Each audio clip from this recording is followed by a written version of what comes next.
Бейиш нуру.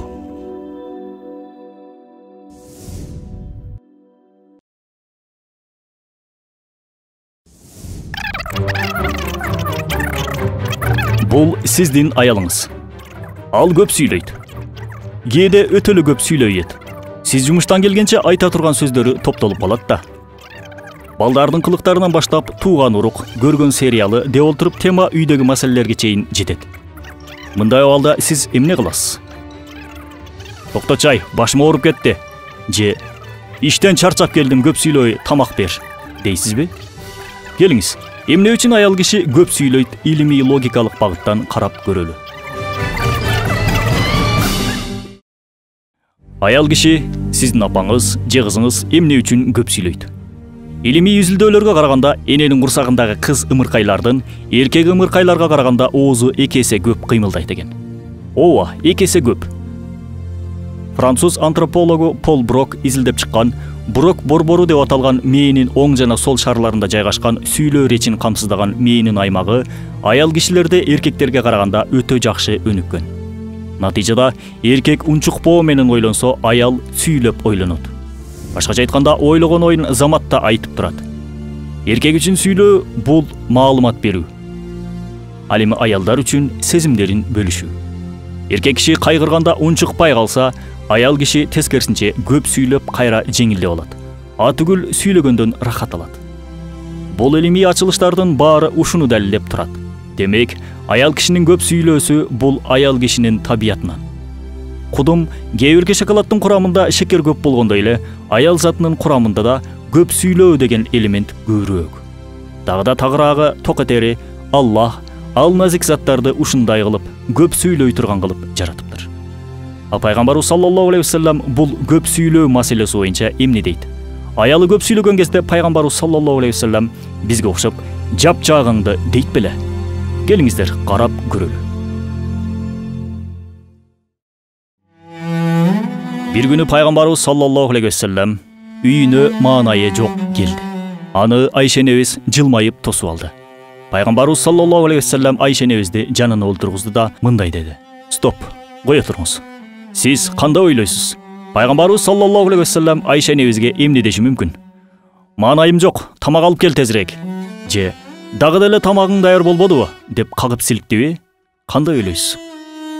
Пайгамбарыбыз саллаллаху алейхи вассалам Айша энебизди жанына олтургузду да тарыхта алтын тамга менен жазылып калган ушул сөзүн айтты: "О менин Айшам, сүйлөчү. Жеңилдеп эс алайынчы сени тыңдап." Ооба менин бир тууганым. Ааламдын мырзасы пайгамбарыбыз саллаллаху алейхи вассалам мына ошондой деди: "О Айшам, сүйлөчү. Сени тыңдап эс алайын." Айша энебиз болсо, эмне жөнүндө сүйлөдү деп ойлойсуз?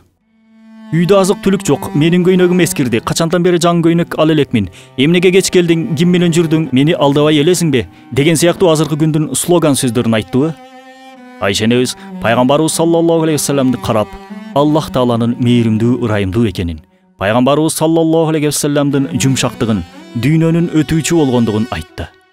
Ал сүйлөгөн сайын пайгамбарыбыз саллаллаху алейхи вассалам жеңилдеп, эс алып, жүзүндө жылмаюу пайда боло баштады. Соңунда Аллахка шүгүрлөр айтты. Азыр болсо, "Сүйлөчү бир аз эс алайын" деген пайгамбардын биз үммөтү "Жапчы жагыңды бир аз эс алайын" деген абалга жеттик. Эмне үчүн? Жообу оңой эле. Болгону биз эркектер сөз түрүндө пайгамбарыбыз саллаллаху алейхи вассаламдын үммөтү болуп калдык. А жашоодо напсинин үммөтүбүз.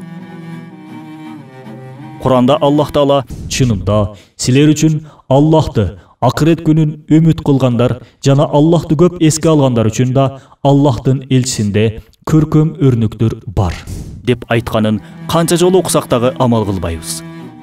Ошондуктан аялдарыбыз тараптан одоно тил менен айтканда мээбиз желинип атат.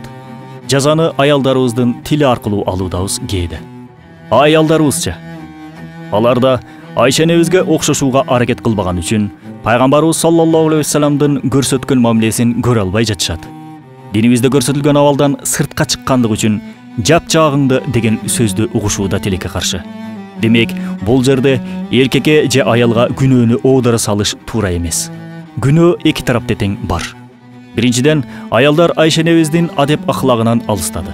Экинчиден, эркектер пайгамбарыбыз саллаллаху алейхи вассаламдын адеп ахлагынан алыстадык. Аялың Айша энебиздей болуусун кааласаң, анда пайгамбарыбыз саллаллаху алейхи вассаламдай бол. Күйөөң пайгамбарыбыз саллаллаху алейхи вассаламдай болушун кааласаң, анда Айша энебиздей бол. Окшошууга аракет кыл. Пайгамбарыбыз саллаллаху алейхи вассалам бир хадисинде аялдардын акысы укугу тууралуу Аллахтан коркула. Акыйкатта силер аларды Аллахтан аманат катары алдыңар деп айтат. Мындан сырткары пайгамбарыбыз саллаллаху алейхи вассалам силердин ичиңерден эң мыктыңар жубайына жакшы мамиле кылгандар. Мен аялына мамиле кылуу боюнча ичиңерден эң жогору турам. Аялдарга мыкты инсандар гана жакшы мамиле жасай алышат. Аларды жаман, төмөн инсандар кордойт. Жубайыңарды капа кылбагыла. Алар Аллахтын аманаты. Аларга жумшак мамиледе болгула, жакшылык кылгыла деп буйруган.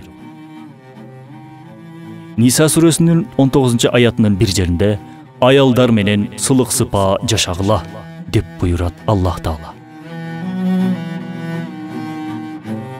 Аял заты табиятынан, жаратылышынан назик, жумшак. Алар эркектин сүйүүсүнө, коргоосуна муктаж. Качан гана бул табигый көрүнүш бузулганда же орду алмашканда коомдо башаламандык пайда болот. Муршидин Ниса аттуу китепте аялдардын акысын бербей, аларга жаман мамиле кылгандардын намазы да, орозосу да кабыл болбойт деп жазылат.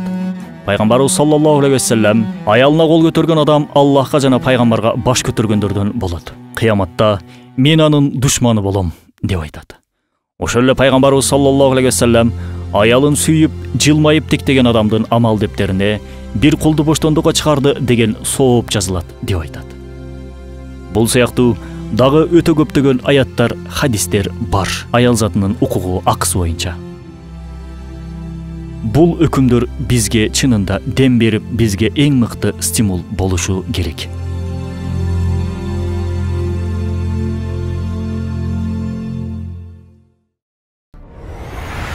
Бейиш нуру.